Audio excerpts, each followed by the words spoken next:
This clip is brought to you by SaveWithConrad.com.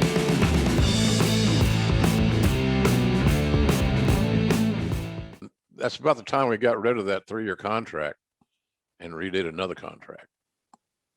It's pretty remarkable.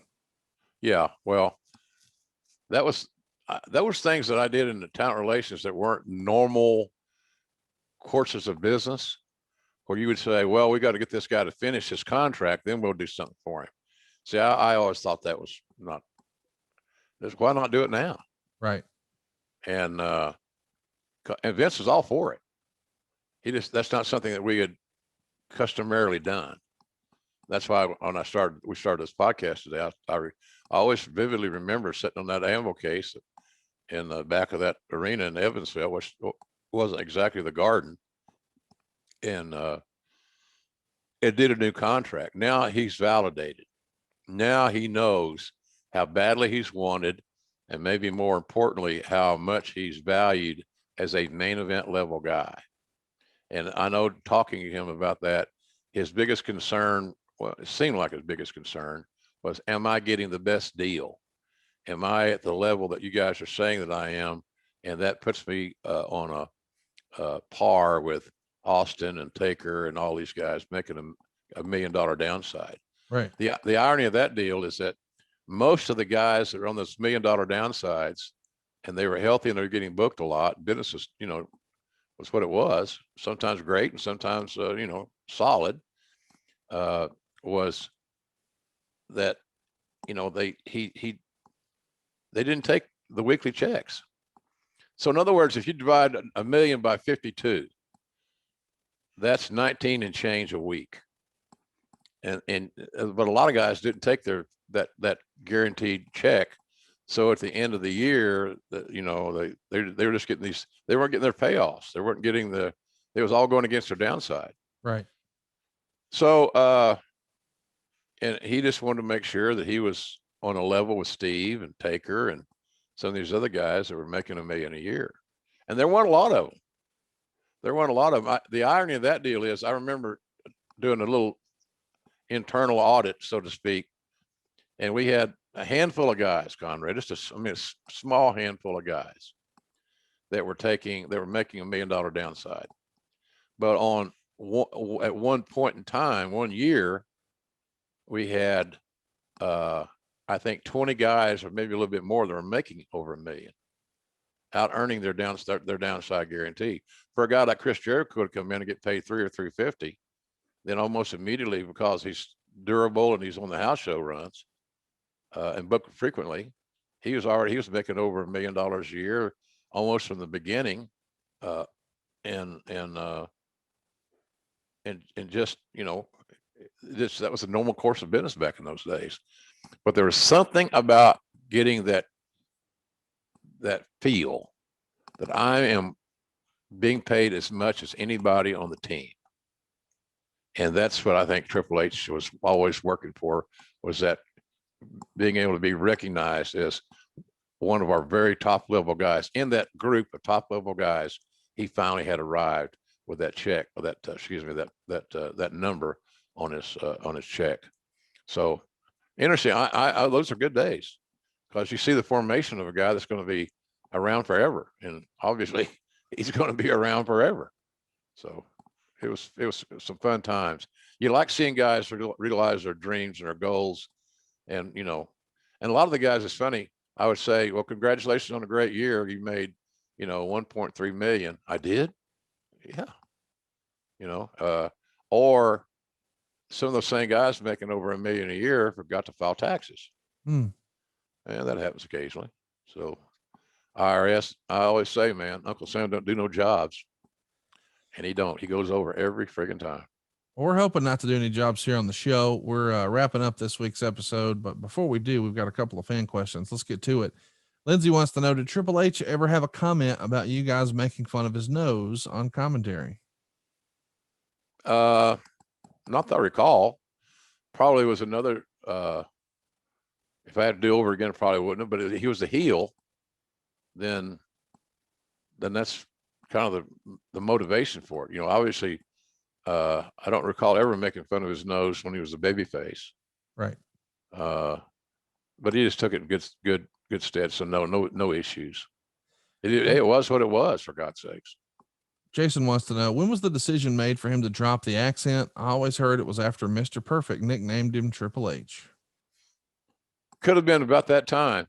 Kurt had a great outlook and a sense of what would work and what wouldn't work as far as characters are concerned, and especially heel characters. Just the feel thing for Kurt. But I would say that's probably about right. It seems like it's about that era for sure. And God Almighty, what a much better deal. What a better name than, having to go through as an announcer, going through the whole Hunter Hearst Helmsley thing. Triple H is so much easier to pronounce.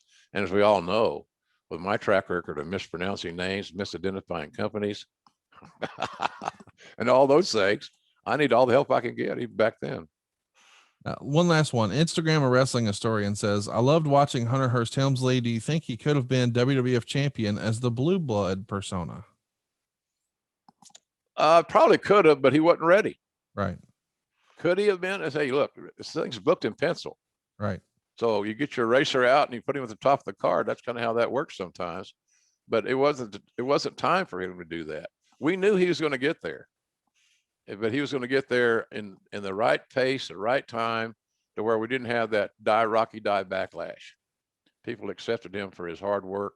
Look, during the Attitude Era, if you discount Vince, Triple H was as viable as any heel we had.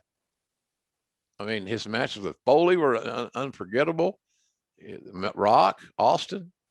He danced step for step with every top guy we had during that era, and did a hell of a job. But he could have been champion. Anybody could be champion, Conrad. Hell, you know that. And a lot of them are willing to sell their belts. I see them over your left shoulder. So it's not a big sentimental thing. Let my family save your family some cash. You don't need perfect credit. You don't need money out of your pocket, but we will save you money. It's not a matter if, it's a matter of how much. SaveWithConrad.com.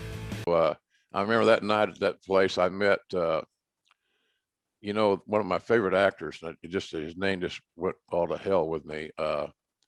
Robert Wuhl, Wuhl. Yeah, Arlen. He played, he was that. He created that character on HBO, Arliss. One of my cult favorite movies was Hollywood Nights. And I think he was a key. All I know is that when the club closed at 2 or 3 in the morning, Robert Wuhl and I were standing outside, because I don't think he was there. He was there for a charity event, not for the party, but he partook. And so he and I were standing side by side doing dialogue. Turk, he played that character Turk. Fran Drescher, great scene. And they're going to have sex in a car. And he's just getting started. And she says, Kurt, did you come? Did you come? Yeah, it's a funny movie. You should check and see it. Well, he had a little premature ejaculation issue, obviously. Okay. But it was a slapstick sophomore comedy, and it was really funny. I'm sure some of our listeners can identify with it. Not premature ejaculation. They may have that issue too. See, I'm a high level guy here, Conrad. Yeah. I love your facial expressions about, you can bleep that out if you want to. I don't. Oh no, we'll leave it in. It's your show, baby. Really, yeah. Fun. Yeah. So I had the occasion to be in some unique scenarios with Paul and his family, and this was so I got to know the whole group better than a lot of talents, and that's why I always cringe. People get pissed at Triple H because they're jealous, and because of who he married. They believe that, well, maybe they believe that he would not have been such a success if he had not married the boss's daughter. And I totally disagree with that. You can't tell me that their wedding vows made him a great worker. He made himself a great worker. but he's not given credit for it enough because of the jealousy thing and the anti-McMahon backlash at times. So it's he's never given credit sometimes, I don't think, Connie, for his hard work and his dedication to the business. Hey, it's Conrad Thompson. Thanks for checking out the podcast here on YouTube. Be sure to hit the subscribe button and the notifications bell so you get a notice anytime we upload some new content. And go save yourself some money right now. If you're in a 30-year loan or you have credit card debt, it's not a matter of if I can save you money. It's a matter of how much. Find out right now for free at savewithconrad.com.